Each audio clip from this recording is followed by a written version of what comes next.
இன்னைக்கு தமிழக முதல்வர் வந்து நெல்லைக்கு 2 இடத்துல இன்னைக்கு வந்து அவர் பேசும்போது அரசு விழாவில் பேசும்போது 100 நாள் வேலை திட்டத்தை பொறுத்த வரைக்கும் மத சார்பின்மை பேசிய மகாத்மா காந்தியோட பேரை வந்து எடுத்துட்டாங்க. அந்த 100 நாள் திட்டத்தையும் அழிக்க பார்க்குறாங்க. அதுக்கு அதிமுக அரசு கூட துணை போகுது. இதை வந்து மக்கள் மறக்க மாட்டாங்க, மன்னிக்க மாட்டாங்க அப்படி மாதிரி முதல்வர் சொல்லியிருக்காங்க. முதலமைச்சர் அவர்கள் மத சார்பின்மை மகாத்மா காந்தி அப்படின்னு சொல்லியிருக்காங்க.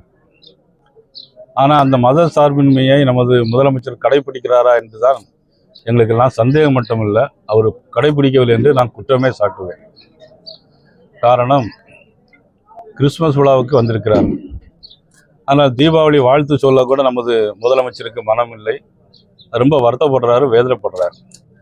அதனால மத சார்பின்கிற வார்த்தைக்கு முதலமைச்சர் பொருத்தமாக இருக்காது என்று என்னுடைய ஆழமான கருத்து. 100 நாள் வேலை திட்டம் என்பது அவர்கள் ஆட்சி பொறுப்புக்கு வர்றதுக்கு முன்னால் எதிர்கட்சியாக இருக்கும்போது என்ன சொன்னாங்க அப்படின்னா, 100 நாள் வேலை திட்டத்தை 150 நாளாக மாற்றுவோம் அப்படின்னு சொன்னாங்க. ஆனால் ஆட்சி பொறுப்பு ஏற்ற உடனேயே அதில் திமுக பல குளறுபடிகளை உருவாக்கின் காரணமாக அது இடையில் நிறுத்தி வைக்கப்பட்டது. அதன் மூலம் பாரத பிரதமர் நரேந்திர மோடி அவர்கள் இப்போது 100 நாள் திட்டத்தை 120 நாளாக உயர்த்தி, அதிலும் விவசாய பெருமக்கள் நிறைய கவலையில் இருந்தாங்க.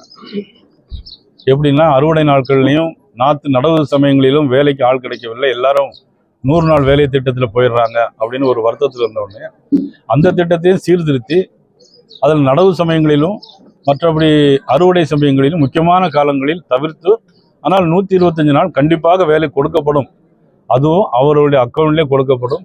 நிச்சயமாக திமுக போன்றவர்கள் இடையூறு இல்லாமல், இடை செருகல் இல்லாமல் அந்த பணம் வேலை செய்வர்களுக்கு போய் சேரும் என்று ஒரு உத்தரவாதத்தையும் மாண்புமிகு பாரத பிரதமர் அவர்கள் தந்திருக்கிறார். முழு தொகையும் போகும் என்று தந்திருக்கிறார். ஆதிச்சநல்லூரை பொறுத்த வரைக்கும் ஏற்கனவே அந்த அகலாய்வுதார பொருட்களை வச்சு அருங்காட்சியகம் அமைப்பதை மத்திய அரசு சொல்லிச்சு. ஆனால் இன்ன வரைக்கும் ஆரம்பிக்கல. ஆனால் 2021 சொன்னாங்க, பண்ணல. ஆனால் நம்ம சிவகலையில இருந்து எடுக்கப்பட்ட பொருட்களை வச்சு அருங்காட்சியகத்தை ஆரம்பிச்சு சாட்சியா உருவாக்கிட்டோம். இல்லை, இவர்கள் செய்த முடிவு என்பது இன்னைக்கு உருவாக்கியிருக்காங்க. உண்மையிலே அது நல்ல விஷயம்தான், அதில் ஒன்றும் தவறு ஒன்றும் இல்லை. ஆனால் நமது நிதியமைச்சர் நிர்மலா சீதாராமன் அவர்கள் ஏற்கனவே வந்து ஆய்வு பண்ணி அதற்கான ஏற்பாடுகளையும் இங்கே செய்து வைத்திருந்தார் என்பதையும் கனிமொழி. ஆமாம், அப்போ நாடாளுமன்ற உறுப்பினர் கனிமொழியும் அது கூட வந்தார்கள் என்பதுதான் குறிப்பிடத்தக்கது. அதாவது 2000 வருஷமா நாங்க போராடிட்டு தான் இருக்கோம். நம்ம தமிழர்கள் நம்ம பழம்பெருமையை நிரூபிக்கிறதுக்காக போராடிட்டு இருக்கோம். ஆனா மத்திய அரசு வந்து ஒரு வெறுப்போடு தான் நம்மளை பாக்குறாங்க அப்படிங்கிற அவர் சொன்னதுக்கு எந்த விதமான ஆதாரம் இருந்தா பரவாயில்ல. ஆனால் இன்னைக்கு காசியில தமிழ் சங்கம் நடத்துவது நமது பாரத பிரதமர் நரேந்திர மோடி அவர்கள். குஜராத்திலேயும் தமிழ் சங்கம் நடத்தி வருகிற 30ஆம் தேதி ராமேஸ்வரத்தில் நம்ம இந்திய குடியரசு துணைத் தலைவர் அவர்கள் வந்து அதை நிறைவு செய்கிறார்கள். காசியில் மட்டுமல்ல, ராமேஸ்வரத்தில் வந்து அந்த தமிழ் சங்கத்தை கொண்டாடுகிறார்கள். பனாரஸ் பல்கலைக்கழகத்தில் தனியாக ஒரு சேர், ஒரு இருக்கையை வாங்கி தந்தது பிரதமர் மோடி அவர்கள். உலகம் முழுவதும் திருக்குறளை 63 மொழிகளில் மொழிபெயர்த்து ஏற்பாடு செய்தவர் பாரத நரேந்திர மோடி அவர்கள். பிறகு யாதும் ஊரே யாவரும் கேளிருங்க கலியன் பூங்குன்றனுடைய கவிதைகளை அயோத்திக்கு போனாலும் சரி, ஐநா சபைக்கு போனாலும் சரி, எல்லா இடங்களிலும் சொல்லிக் கொள்பவர். இதில் தமிழுக்கு என்ன இவர்கள் என்ன எதிராக இருந்தார்கள் என்று முதலமைச்சர் எந்த அடிப்படையில் ஆதாரம் இல்லாமல் ஒரு குற்றச்சாட்டு தமிழை வைத்து இன்னும் அரசியல் செய்து கொண்டே இருக்கிறார். இன்னைக்கு கூட தமிழ்நாடு முழுவதும் இதில் இத்தனை ஆண்டுகளில் 11 ஆண்டுகளில் பிரதமர் மோடி அவர்கள் 14 லட்சம் கோடி ரூபாய் தமிழ்நாட்டிற்கு தந்திருக்கிறார்கள். விமான போக்குவரத்து, சாலை போக்குவரத்து, பாலங்கள்.